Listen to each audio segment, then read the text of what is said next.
So my two allies, my two biggest allies, I'd say, growing up, would be my mom and my dad. It's a little cliche, but my dad actually has ADHD too. So after my diagnosis, I was kind of shaken up about it. I was kind of mad. I was a little bit mad at my mom, and I was a little bit mad at myself. I was very confused.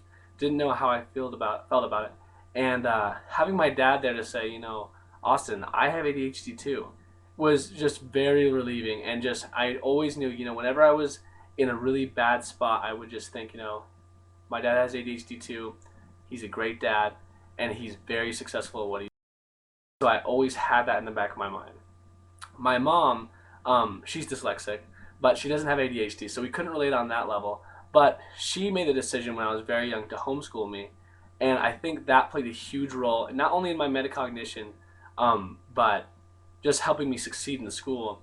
When I was being homeschooled, she was able to, if I got my homework, like my math assignment, go run around the yard for a while, come back, then do language arts.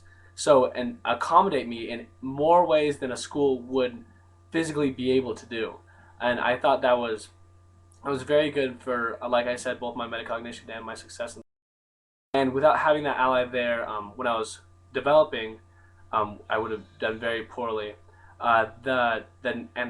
Going forward from that, as I started to go to college and high school, my mom was always there saying, "Okay, have you tried this?